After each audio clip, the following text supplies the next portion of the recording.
ছোট দোয়া বলতেছি আপনাদেরকে। সুবহানাল্লাহিল আযীম ওয়া বিহামদিহি ওয়ালা হাওলা ওয়ালা কুওয়াতা ইল্লা বিল্লাহ। সুবহানাল্লাহিল আযীম ওয়া বিহামদিহি ওয়ালা হাওলা ওয়ালা কুওয়াতা ইল্লা বিল্লাহ। যে ফজরের পরে পড়বে, ওর দেহের কোনো অঙ্গ কোনো যতদিন বেঁচে থাকবে বিকল হবে না, গ্যারান্টি, চ্যালেঞ্জ।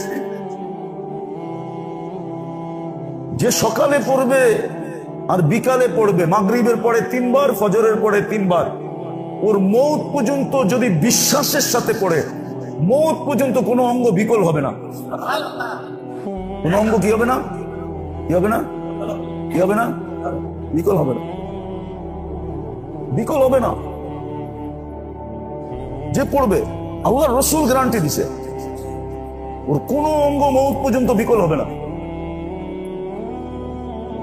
কোন অঙ্গ কি হবে না? বিকল হবে না। এরকম শত দোয়া আছে, শত দোয়া, শত দোয়া আছে, শত ওজিফা আছে, কোরআনের শত আয়াত আছে। কোরআন তো পুরাটাই শিফা। ওয়া নুনাজ্জিলু মিনাল কুরআনি মা হুয়া শিফা। শিফা, আরোগ্য, এটার দ্বারা মানুষ শিফা পাবে। কোরআনের প্রত্যেকটা আয়াত শিফা। সূরা ফাতিহা তো গ্যারান্টি যুক্ত শিফা। কিন্তু আপনি তো চান যে আমি একবার পড়া ফু দিলেই যেন আগুন ধরে যায়, ঠিক না? হ্যাঁ হ্যাঁ, এটাই তো চাই, ঠিক না? আচ্ছা বলেন তো, সৈনিক কি প্রথম দিন সৈনিকে ভর্তি হয়েই বন্দুক চালাইতে জানে? আচ্ছা জানলো, মানলাম জানলো, কিন্তু উঠাই কি নিশানা লাগাইতে পারে? হ্যাঁ, এটার জন্য কয় মাস দিতে হয় ট্রেনিং? ধুর মিয়া, নিশানাবাজ হইতে যায় বহুত বছর লাগে, ঠিক না? আমার বাজানে কি কয়, ঠিক না? নিশানাবাজ বুঝো তো, উঠাইবো টার্গেটে লাগাই দিব, ঠিক না? এটার জন্য অনেক বছর লাগে। সৈনিকের ভিতরে যেই সৈনিক এরকম হয় যে উঠাইলো আর লাগাই দিল ঠক, সরকার ওরে পুরস্কার দেয় এত বড়, ওর নামটা আলাদা লেখা হয়, ও থাকে আলাদা জায়গায়, ওর রেজিমেন্টটাই আলাদা, ওটা বিলকুল আলাদা। যেটা এরকম হয় ওটারে আলাদা রাখে, যেটা এরকম হয় আলাদা রাখে, যেটা এরকম হয় আলাদা রাখে। সময় মতো এটারে কাজে লাগায়, কি সময় মতো? কি হ্যাঁ, 1000 একদিকে যায় আর একদিকে খালি একটা যায়। কয়টা? কয়টা যায়? একটা 1000-এর কাজ করে চলে আসে। 1000 তো খালি এলোপাথারি করে। কি ও এলোপাথারি করে না, ও যেটা উঠায় ওইটাই শেষ, যেটা উঠায় ওইটাই ঠাক, যেটা উঠায় ওইটাই ঠাক। আর আপনি তো চান যে আমি ফাতিহা এখন পড়লাম এখনই আগুন লেগে যাক, ঠিক না? না না না, পড়েন, পড়তে পড়তে পড়তে পড়তে একদিন আপনি চোখে দেখবেন যে আগুন লেগে গেছে। কিসে? আগুন, আগুন লেগে গেছে। আপনি পড়বেন, দেখবেন আগুন লেগে গেছে। মারতে দেরি, লাগতে দেরি হবে না, কিন্তু হ্যাঁ পড়তে পড়তে হবে। আর আমরা তো কি চাই, পড়লাম আর আগুন লেগে যাক, ঠিক না? কিন্তু দেখলাম না বন্দুকটা ভালো আছে না খারাপ। এই যে বন্দুক, এই যে এই যে মনে হয় বোঝেন নাই বন্দুক, বন্দুকটা ভালো আছে না খারাপ এটা দেখলাম না। হ্যাঁ, বন্দুক যদি ভালো হয় আর গুলি যদি সঠিক হয় আর মারনেওয়ালা যদি সেমন হয়, তাহলে এক গুলিতেই হাতি মরে, আর নাইলে 1000 বুলেট ক্ষয় করলে মুরগিও মরে না। হাত দিয়া মাইরা কোনোদিন বুলেট মাইরা মুরগি মারতে পারবেন? বলেন না। লন্না হাট্টা কাট্টা এই যুবকরে দিয়া দেন ওর কাছে 1 বস্তা গুলি আর ছাইরা দেন দেশি মুরগির পিছে, দৌড়াইবো আর হাত দিয়া মারবো, ঠিক না? কি বস্তার গুলি শেষ হয়ে যাবে, এর পিছে দৌড়াইতে দৌড়াইতে লঙ্গিও খুলে যাবে, কিন্তু মুরগি মরবে। সত্য তো না ভুল? আর যদি বন্দুক ভালো থাকে, গুলি গুলি হয়, আর নিশানা বাজ যদি নিশানা বাজ হয়, তাহলে এক গুলিতে ঠা, ঠিক না? দ্বিতীয়টা আর ব্যয় করতে হবে না। তো আল্লাহ আমাদের আত্মার, আমাদের রূহ, আমাদের ভিতরে যে পাওয়ার, এটার যত প্রয়োজন ইহ দুনিয়ায় সব কিছু রাখা আছে ঈমান আর আমলের ভিতরে। এই জন্যই তো মুসলমান আজমাইতে জানলো না, উর্দুতে একটা কবিতা আছে, একটা ছন্দ বলতেছি আমি, আজমাকে তো দেখ পুরা না উতরো তো ফির कहना। আল্লাহ বলতেছে আজমাকে তো দেখ। আফসোস আপনারা যদি সবাই উর্দু বুঝতেন, তর্জমা না করতে হতো, তাহলে মজা হয়। ভাষা যখন বুঝে আসে আর তর্জমা যখন না করতে হয়, তখন কিন্তু যে বলে তার জন্য মজা লাগে, মজা। দেখেন না, অ্যাসেম্বলিতে যখন কথা হয় অনেকে তো ইংলিশ কয়, ঠিক না? তো সবাই মজা পায়, কেন? সবাই ইংরেজি বোঝে, ঠিক না? যেগুলা বোঝে না, মমতাজ মার্কা, ওটিও হয়তো মজা পায় না। নেটে কথা চলে যাবে, কিন্তু গেলে কোনো অসুবিধা নেই। হ্যাঁ, মমতাজ মার্কা যেগুলা, ওগুলা না বুঝলে কোনো অসুবিধা নাই, বাকি তো সবাই বুঝে। তো কি বলতেছিলাম জানি উর্দুতে, আজমাকে তো দেখ পুরা না উতরো তো ফির कहना। আল্লাহ বলে পরীক্ষা করে তো দেখ, 100-এ 100 না হয় তারপরে বলিস। এটা আল্লাহর চ্যালেঞ্জ। এটা হাদিসের তরজমা, কোরআনের এক আয়াতের তরজমা, আল্লাহর চ্যালেঞ্জ। আজমাকে তো দেখ পুরা না উতরো তো ফির कहना, তারপরে অভিযোগ করিস। আসল সত্য এটাই, আমাদের আত্মার সব ইহজগতের সমস্ত ভিটামিন রাখা ছিল ঈমান আমলের ভিতরে। এই জন্য ঈমান আমল নিয়ে যারা গবেষণা করতে করতে করতে করতে করতে উচ্চ শিখরে উঠে গেছেন, ওরাই লিখছে এলাজ হো সকে দোয়া সে, পরহেজ করো দাওয়া সে। যদি ঈমান আমল ইবাদত বন্দেগী দোয়া দিয়ে তোমার চিকিৎসা সেরা যায়, চিকিৎসা হয়, তাইলে দাওয়াত থেকে পরহেজ করো। আছে আছে আছে, এখন হয়তো নাই, আছে কিন্তু হয়তো খুঁজা বাহির করতে হবে। আছে কিন্তু ও কোনোদিন নিজেকে ধরা দেয় না, ওকে খুঁজা বাহির করা বহুত মুশকিল হয়ে যাবে। আছে, এখনো লোক আছে, এখনো লোক আছে যে মরাকে আঙ্গুল ধরে খাড়া করায় দিবে, মরাকে আঙ্গুল ধরে কি করায় দিবে। আছে, এরকম লোক আছে।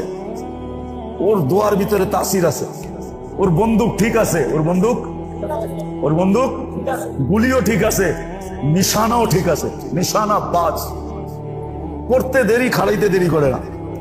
আছে, এখন আছে। আফসোস, এই উম্মতকে এই জন্যই দিছিলেন, দুই জিনিস উম্মতকে এই জন্যই দিছিলেন, যে উম্মত জমিন থেকে উৎপাদিত জিনিস খায়ও যেন ফুর্তিতে থাকে, আর ঈমান আমল ইবাদত দিয়েও যেন ফুর্তিতে থাকে। আমাদেরকে ফুর্তিতে থাকার জন্য দিছিলেন, এনজয় করার জন্য দিছিলেন। এনজয়। জানি না বাইরের লাউড স্পিকার খোলা আছে কিনা, নাইলে ভিতরেরটা খোলা থাকলে বলতাম। আল্লাহ এনজয় করতে দিছে আমাদেরকে, আমরা তো এনজয়ই বুঝি না। আমাদের জীবনে কোনো এনজয় নাই। এটা এনজয় নাকি? এটা এনজয় বললে আবার কেউ কেউ রাগ হয়ে যাবে। এটার নাম এনজয় না, এনজয় এটার নাম না। এনজয় তো এটা হলো স্বামীর জন্য, এনজয় তো এটা হলো যে ঘরে ঢুকবে, স্ত্রী পাও টিপা ঘুম পড়াবে, এটার নাম হলো এনজয়। ঘরে ঢুকবে, সন্তানরা বাবার কেউ পাও মোছাবে, কেউ গাও মোছাবে, কেউ চেহারা মোছাবে, কেউ পাঞ্জাবিটা রাখবে, কেউ জুতাটা খোলা রাখবে, তারপরে বলবে শো, আমরা তোমার শরীরটা মেসেজ করে দিই। যেমন শাফি রহমতুল্লাহ আলাই মাকে ঘুম পড়াইতো, পাও টিপা টিপা তেল লাগায় লাগায়, সন্তান এরকম তেল লাগায় লাগায় ঘুম পড়াবে, এটার নাম হলো এনজয়। সকালে কাজে যাওয়ার সময় সন্তান জিজ্ঞাসা করবে বাবা, একজন জিজ্ঞাসা করবে তুই কি খাবি, আরেকটা জিজ্ঞাসা করবে তুই কি খাবি। তুই বললাম, অনেক সময় মহব্বতে সন্তান এটা ডাকায়া বলি, কিন্তু মহব্বত বেশি করলে তুমি বলে, কি তুই বলে বা কি বলে, তুমি বলে। বাবাকে জিজ্ঞেস করে বাবা তুমি কি খাইবাস, এটা জিজ্ঞেস করছে তুমি কি খাইবা, ওটার একটা দিয়ে কোয়া বিদায় দিছে, আরেকটা জিজ্ঞাসা করতেছে তুমি কি খাবা, বিকালে কি আনবো। ওরে আবার আরেকটা কোয়া বিদায় দিছে, আরেকটা জিজ্ঞাসা করছে তুমি কি খাবা। ওরে আবার আরেকটা কোয়া বিদায় দিছে, বিকালে তিন সন্তানই তিন ধরনের জিনিস নিয়ে আসে, খাও। তুমি না খাইতে চেলা, এটার নাম এনজয়। বাবে হাসি দিয়া বলে কই খাইতে চাইলাম, তোরা জিজ্ঞাসা করছো, এই জন্য তোদের মন ঠিক রাখার জন্য বলছি। আমি কি খামু নাকি? এটা আমার খাওয়ার বয়স, আমি এই বয়সে খাইতে পারি, তোরা খা আমি দেখি। এটার নাম হলো এনজয়। মুসলমান তো আজকে এনজয় জানে না, এনজয়ও বোঝে না, এনজয় বোঝে না। রাখবেন না, আমার কথা বুঝতে চেষ্টা করেন, রাখবেন না। মুসলমান আজকে এনজয় বোঝে না, এনজয় বোঝে না, খালি গৌরব বোঝে। কি বোঝে? কি? হ্যাঁ, গৌরব বোঝে, এনজয় বোঝে না। তো আল্লাহ আমাদেরকে এনজয় দিছিলেন দুই জিনিস দ্বারাই। দেহের জন্য এনজয় ছিল, জমিনের সমস্ত উৎপাদিত জিনিস আমরা ব্যবহার করব, কিন্তু যাইনা শুইনা শিখা এরকম ভাবে ব্যবহার করব যে আমার শরীরে যেন আর কোনো ওষুধের প্রয়োজন না হয়, আমার খাদ্যই আমার জন্য ওষুধ হয়ে যায়। আর আত্মার জন্য দিছিলেন, আত্মার জন্য ঈমান, আমল, দোয়া। এই জন্যই দুই মনীষী দুই ধরনের উক্তি দিছেন। দেহের মনীষী বলছে পরহেজ করো দাওয়া সে, ইলাজ করো গজা সে, দাওয়া ছাড়ো, খাদ্য দিয়েই নিজের চিকিৎসা করো। আর আত্মা বলছে পরহেজ করো দাওয়া সে, ইলাজ করো দোয়া সে। ইবাদত দ্বারা। সত্য এই জন্যই মুসলমানের যে আজকে দুরবস্থা, মুসলিম সমাজ যে আজকে দুরবস্থার শিকার, শুধু এই কারণে, শুধু, আর কোনো কারণ নাই, আর কোনো কারণ নাই, আর কোনো কারণ নাই, শুধু দুরবস্থা এই কারণে, আর কোনো কারণ নাই। মুসলমানের দুরবস্থা, মুসলমান যে আজকে কাঁপে, শুধু এই কারণে, নাহলে মুসলমানের কাঁপার কথা ছিল না, মুসলমানের দুরবস্থা হওয়ার কথা ছিল না। আপনি আমার কথা নোট করে রাখেন, নোট করা। একজন মুসলমানকে 9 জনের সাথে লড়ার ক্ষমতা আল্লাহ প্রত্যেক মুসলমানের ভিতরে দিয়া রাখছে। কয়জনের সাথে? কয়জনের সাথে? কেউ যদি আমার সাথে চ্যালেঞ্জ করতে চায়, পরে চ্যালেঞ্জ করবো। একজন মুসলমানের ভিতরে 9 জনের সাথে লড়ার ক্ষমতা কে দিছে? কে দিয়া রাখছে? আল্লাহ দিয়া রাখছে। আমি কম বললাম, আমি প্রমাণ করতে পারবো এর চেয়ে বেশি দিয়া রাখছে। যদি মুসলমান নিজের চিকিৎসা দোয়া দিয়া করত, আত্মার চিকিৎসাটা যদি দোয়া দিয়া করত, যদি আত্মার চিকিৎসা মুসলমান দোয়া দিয়া করত, তাহলে একজন মুসলমানের সামনে, একজন মুসলমানের ভিতরে, এটা দুনিয়ার কোন তাহকিক জানে না, দুনিয়ার কোন গবেষণা এটা জানে না, কেন ও এই পর্যন্ত যাইতেই পারবে না। যে গবেষণার কথা আমি আপনাদেরকে বললাম, মিডিয়ায় কথা যাইতেছে, একজন মুসলমানের শরীরে আল্লাহ 9 জনকে প্রতিহত করার শক্তি দিচ্ছেন। চ্যালেঞ্জ আপনার সাথে, আল্লাহ কুদরতন দিয়ে রাখছেন। কি? কিন্তু মুসলমান নিশানা বাজ হয় না। যদি নিশানা বাজ হইতো, যদি ওর বন্দুক ঠিক থাকতো, যদি ওর গুলি ঠিক থাকতো, আর ও যদি নিশানা বাজ হইতো, তাহলে কোরআনে এর চেয়ে বেশি আছে, কোরআনে এর চেয়ে বেশি আছে।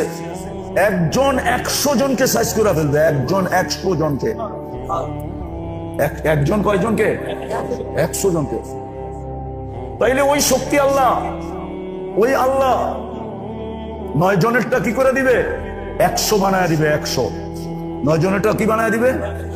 100 বানায় দিবে। 100 বানায় দিবে। 100 বানায় দিবে। প্রমাণ আমি আমার দেশে দিতে পারি। কি কি প্রমাণ? আমার দেশে দিতে পারি। দিমু? হ্যাঁ হ্যাঁ, সত্য না কিন্তু অসত্য। টেরোরিস্ট, ঠিক না? জঙ্গি। আচ্ছা, বাংলাদেশে এই পর্যন্ত জঙ্গি কত মারা গেছে? জঙ্গি কয়শো মরছে এই পর্যন্ত? গত 16 বছরে কয়জন মরছে? 16,000? 1600? হ্যাঁ। বাংলাদেশের সমস্ত বাহিনী সৈনিক কয়জন? ভিতরে বলে 2 জন, বাইরে খাড়ায় রয়েছে 200 জন, শুধু ভুয়া নামদারি। কি কি মনে হয় বোঝেন নাই? ভুয়া নামদারি ইসলামিক জঙ্গি। ভিতরে কয়জন? তার ভিতরে 2 জন, একজন মহিলা, একজন পুরুষ। আর বাইরে খাড়ায় রয়েছে কয়জন? কত? 200। আমি কম বললাম?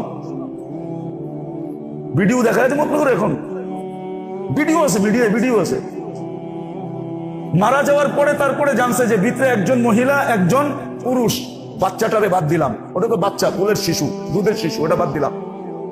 একজন আধা, একজন ফুল। মহিলা তো অর্ধেক, ঠিক না? এই 2 জনের লেগে কয়শো বাইরে? দূর মিয়া, আমি কইলাম 300, আপনার এখন 200। 300 তো এখানে কারণও আছে, আবার পাইপলাইনে আছে, খবর দিলে আরো 3000 আইস। অথচ ইসলামের নামে বুয়া বানানো জঙ্গি কয়জন? বুয়াটা। আর যদি আসল হয়, যদি আসল হয়, যদি আসল হয় বলেন। আমি তো বললাম প্রত্যেক মুসলমানের ভিতরে 9 জনের শক্তি আল্লাহ জন্মগতভাবে দিয়া রাখছে। 250 কোটি মুসলমান, মাত্র 600 কোটি মুসলমানের বাহিরে 9 জন ভাগে পড়ে না। তারপরও আমরা দুরবস্থা। ফিলিস্তিনে দেখেন ফেরেশতা আসে না, হবে না কেন? এই জন্য আসেন। যদি বুঝা থাকেন মোটা মোটা আমলগুলা কমসে কম করেন, ক্ষুদ্র ক্ষুদ্র গুলা তো পারবেন না। চাই আছে, ঝামেলা আছে, কাজ আছে, কাম আছে, দোকান আছে, পাট আছে, ব্যবসা আছে, বাণিজ্য আছে, মেইল আছে, ফ্যাক্টরি আছে, বাড়ি আছে, ঘর আছে, হাট করতে হয়, বাজার করতে হয়, সব মিলায় জেলায় বেড়াসেরা, সারাটা দিন বেড়াসেরায় চলে যায়। বেড়াসেরা বুঝেন তো? যাই ঝামেলাই কেটে যায়, ঠিক না? কমসে কম মোটা মোটা গুলা করেন, মোটা মোটা গুলা। ওলামাদের থেকে শিখেন, মোটা মোটা 100% না, 10% করেন, 10% শুধু করেন, 10% নাম্বার। এই উম্মতের আল্লাহ কমাবে না। হ্যাঁ, এই উম্মতকে আল্লাহ দুনিয়ায় যেরকম 33 পাইলে পাস করে, এই উম্মতকেও আল্লাহ 33 দিয়েই পাস করাবে, বরং এর চেয়ে কম দিয়েও পাস করাবে। আপনি চিন্তা করেন না, আপনি এতটুকু মোটা মোটা করেন, যেটা না করলে নাই। এই জন্যই তো আমি বলি যে এই উম্মত যদি কিছু না করতো, আজানের সাথে সাথে যদি সবাই যে যেখানে আছে ওইখানে দাঁড়াই যদি আল্লাহু আকবার বলে হাত বাঁধা দিত, হায় হায় কসম খোদা, এই উম্মত এখনো কামাই ছাড়া লালিত পালিত হতো, 1 পয়সা কামাই করতে হতো না। এই উম্মত এখনো রাজার হালে চলতো, যেমন ওমর রাদিয়াল্লাহু তাআলা আনহুর জামানায় চলছে, খোলাফায়ে রাশিদিনের জামানায় চলছে, দীর্ঘ 100 বৎসর পর্যন্ত চলছে উম্মত, এরও বেশি সময় পর্যন্ত চলছে। একটা লম্বা 300, 350, 400 বৎসর পর্যন্ত উম্মত চলছে। ধাপে ধাপে অনেক বড় উম্মত এইভাবে চলছে। উম্মতের কোনো কামার দরকার হয় নাই। উম্মতের পেটের বাচ্চা পর্যন্ত ভাতা পাইছে, সরকারি ভাতা। আর এতটুকু পাইতো, হায় হায় এতটুকু পাইতো যে খায়া লয়া বাইসা যাইত। এতটুকু মিলতো, এতটুকু মিলতো, উম্মতের এতটুকু মিলতো। আজকে উম্মতের কাছে সব আছে, তারপরও কামাইতে কামাইতে মাথার গাম পায়ে ফেলে, তারপরও উম্মতের দুরবস্থা। ওই জন্য আসেন, তওবা করেন, আর তওবাকে নিজের জীবনের সঙ্গী বানান। আমল না করতে পারেন, তওবাই একটা বড় আমল, তওবাই একটা বড় দোয়া, তওবাই একটা বড় হাতিয়ার। কুরআনে তো বলছে ইস্তাগফিরু কওমাকুম ইস্তাগফিরু রাব্বাকুম ইন্নাহু কানা গাফফারা ইউরসিলিস সামা আলাইকুম মিদরারা ওয়া ইয়াজিদকুম বিআমওয়ালিন ওয়া বানিন। তারপরে ওয়া ইয়াজআল লাকুম জান্নাতিন ওয়া ইয়াজআল লাকুম আনহারা। 5টা তো এখানেই বলছে, এটা বলছে 5টা আমি অটো বাড়ায় দিব, auto auto auto auto auto auto auto বাড়ায় দিব, অটো অটো করে দিব, 5 পুরস্কার দিব। আর হাদিসের ভিতরে বলছে মান লাজিমাল ইস্তিগফার আখরাজাল্লাহু মিন কুল্লি হাম্মিন ওয়া গাম্মিন। আল্লাহ রাসূল গ্যারান্টি দিতেছে, হাম আর গাম। ওয়া ইয়ারযুকহু মিন হাইসু লা ইয়াহতাসিব। ধারণা অতীত ওকে রিজিক দিব, পালবো। ও ধারণা করবে 20 টাকার জামা, আমি ওরে পড়াবো 200 টাকার জামা। ও ধারণা করবো 20 টাকার জুতা, আমি ওরে পড়াবো 200 টাকার জুতা।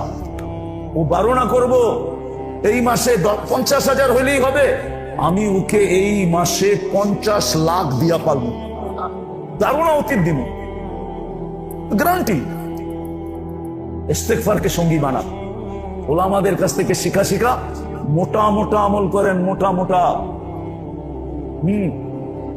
আমার কথা সত্য, মনীষীরা লেখা গেছে আমল করতে থাক আর ফুর্তির জিন্দেগি কাটাইতে থাক। আমল করতে থাক আর ফুর্তির জিন্দেগি কাটাইতে থাক। আমল করবা, ফুর্তিতে থাকবা, ফুর্তিতে। শুধু শুধু কোরআন বলে না আলা বিযিকরিল্লাহি তাতমাইন্নুল কুলুব। তোর রাজধানী চমকায় দিমু, রাজধানী। কোরআন বলে তোর রাজধানী কি দিমু, চমকানো বোঝেন? আরে একটা ইঙ্গিত দিতেছি, কয় লাল নীল বাতি দিয়া বইরা দিমু। বহুত পুরান যুগের কথা, কিন্তু লাল নীল মনে হয় বোঝেন নাই। লাল নীল বাতি দেখা বলে পরাণ চুরাইছে, এখন মনে উঠছে? হ্যাঁ, আল্লাহ বলে তোর রাজধানী লাল নীল বাতি দিয়া বইরা দিমু। রাজধানী হলো কলব। আলা বিযিকরিল্লাহি তাতমাইন্নুল কুলুব। আল্লাহ বলে তোর রাজধানী চমকায় দিমু। রাজধানী কি করে দিমু? চমকায় দিমু। শুধু শুধু বলেন নাই, করবেন? ইস্তেগফার করেন, ইস্তেগফারকে সঙ্গী বানান, মোটা মোটা আমল গুলা করেন। তার ভিতরে সবচেয়ে বড় আমল হলো জামাতের নামাজ। কি? হ্যাঁ, এশার নামাজ যত কষ্ট হোক, কেন আল্লাহ রাসূল বলছে লাউ ইয়ালামুল উম্মতি মা ফিল আতামাতি, বুখারীর riwayat, আমার উম্মত যদি জানতো এশার নামাজে কি রাখা আছে, লাউ আতাউহু হাবওয়ান, তাইলে হামাগুড়ি দিয়া মসজিদে আসতো। আবার বলছে আমার উম্মত যদি জানতো ফজরে কি রাখা আছে, তাইলে নামাজ ছুটার ভয়ে সররাত্র সজাগ থাকতো আর হামাগুড়ি দিয়া মসজিদে এসে উপস্থিত হইত। আমার উম্মত যদি জানতো তাইলে 2 ওয়াক্ত নামাজের জামাত কখনো ছাড়তো না, একটা হইলো ফজর আর একটা হইলো আসর। বলছে কেন? বলছে এই 2 ওয়াক্ত নামাজ হইলো জান্নাতের সার্টিফিকেট। মান সাল্লাল বারদাইন দাখালাল জান্নাহ। পড়বেন ইনশাআল্লাহ? পাক্কা ইনশাআল্লাহ? হ্যাঁ ইনশাআল্লাহ। সর্বশেষ কথা, এখন থেকেই আওয়াজ লাগাবেন। আমাদের আগামী মাসেরটা যদি বেঁচে থাকি, তাহলে আমি তারিখ বইলা দিতেছি, 25 তারিখে হবে। 25 তারিখে, মে মাসের 25 তারিখে যদি দেশে থাকি, এখনো নিয়ত আছে লাস্ট ফ্লাইট পর্যন্ত হজে যাওয়ার, যদি আল্লাহ ব্যবস্থা করেন এবং সহজ করেন। আমিন কর না? তাহলে তো চলে গেলাম। আর যদি না যাই, হ্যাঁ, তাইলে ইনশাআল্লাহ 25 তারিখে এখন থেকেই আওয়াজ চালাই। 25 তারিখে আমাদের শেষ, আগামী মাসের আয়োজন 25 তারিখে হবে। আর ওই পর্যন্ত মনে করি জিলহজ শুরু হওয়ার কাছাকাছি হয়ে যাবে, কেননা আরেকটা গিফট আমাদের সামনে রমজানের পরে আসতেছে ইনশাআল্লাহ। আগামী মাসে ওটা থাকলে এই পার্ট 2ও বলবো, ওটাও বলবো। পার্ট 1 শেষ, ঠিক না? বুঝে আসছে? আমল করবো তো?